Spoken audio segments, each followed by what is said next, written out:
અવનવી જગ્યાઓની જાણકારી આપણી માતૃભાષામાં. કોઈની માટે શ્રદ્ધા અને કોઈની માટે અંધવિશ્વાસ. એવી જગ્યા જ્યાં 7 બહેનોનો જન્મ થયો હતો.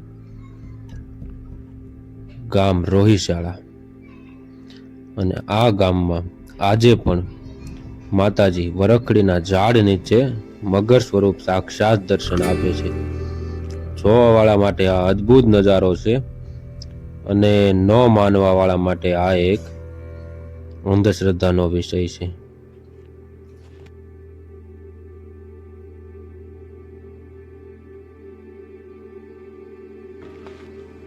બારસો વર્ષ જૂનું ઝાડ અતિ પ્રાચીન ઝાડ ગણાય છે અને જ્યાં કહેવાય છે કે માતાજી પોતે ઝાડ નીચે રમીને મોટા થયા હોય અને એને સાક્ષી પૂરતું આ ઝાડ હજી પણ મંદિરમાં સચવાયેલું છે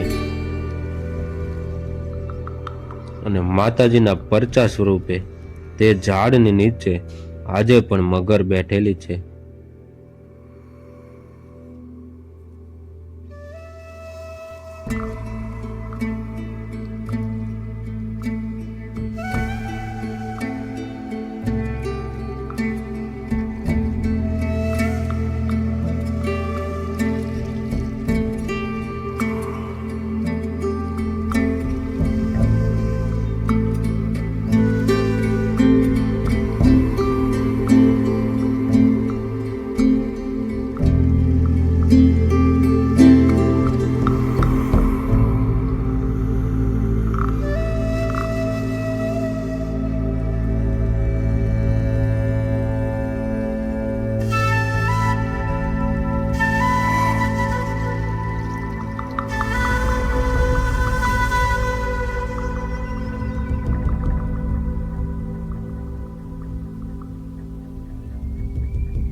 આ એ જ ઝાડ છે જેની નીચે માતાજીની મગરનું સ્વરૂપ દેખાય છે અને આ ઝાડ વરખડીનું ઝાડ છે જે અતિ દુર્લભ ઝાડ કહેવામાં આવે છે અને માતાજીની મગરનું સ્વરૂપ સાક્ષાત અહીં દર્શન આપે છે અને આજે પણ એની પૂજા થાય છે.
તમારી માટે આવા જ અવનવા વિડીયો લાવતા રહીશું, તો માટે ચેનલને સબસ્ક્રાઈબ જરૂરથી કરી દેજો અને અમારી મહેનતને સફળ બનાવજો.